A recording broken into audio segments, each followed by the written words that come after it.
1 minute story. ये कहानी एक राजा के दरबार की, जहाँ उत्सव चल रहा था, नर्तकी का नृत्य चल रहा था। पूरी रात उत्सव चलता रहा और जब सुबह का समय आया तो तबले वाला ऊँघने लगा। नर्तकी को नाचते नाचते दिखा कि तबले वाले को नींद आ रही है, तो उसको जगाने के लिए नर्तकी ने एक दोहा पढ़ा कि घड़ी गई थोड़ी रही, या में पल पल जाए, एक पलक के कारणे यूं ना कलंक लगाए। तबले वाले की नींद खुल गई, ढंग से तबला बजाने लगा और तभी दौड़ कर के युवराज आए। राजा का बेटा जो था राजकुमार, वो आया और आकर के अपना मुकुट नर्तकी को दे दिया। तभी राजकुमारी आई और आकर के जो हार था वो नर्तकी को भेंट कर दिया। राजा को लगा कि मेरे बच्चे इतने महंगे महंगे तोहफे क्यों दे रहे हैं। तो राजा ने कहा कि क्या कर रही हो तुम, सबको लूट रही हो दोहा बोल करके।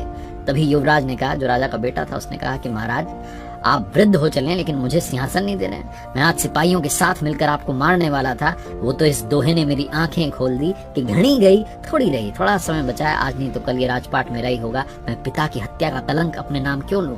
तभी वो बेटी राजकुमारी बोल पड़ी कि पिताजी, मैं महावत के साथ भाग करके शादी करने वाली थी, लेकिन इस दोहे ने मेरी आंख खोल दी कि घड़ी गई थोड़ी रही, कलंक अपने नाम क्यों लूं, आज नहीं तो कल आप मेरी शादी करा ही देंगे। तो राजा ने कहा कि बच्चों, अपने बेटे से कहा सबसे पहले तो तुम ये कुर्सी संभालो, और बेटी से कहा बहुत सारे राज्यों के राजकुमार आए, तुम अपनी पसंद का वर चुन लो। उसके बाद राजा ने भी राजपाट छोड़ दिया और जंगल में चला गया कि थोड़ा ही समय बचा है, भगवान की भक्ति कर लेता हूँ। ये कहानी राजा और नर्तकी की नहीं है, ये कहानी आपकी हमारी है। घड़ी गई थोड़ी रही, थोड़ा समय बचा है, सही इस्तेमाल करना शुरू की।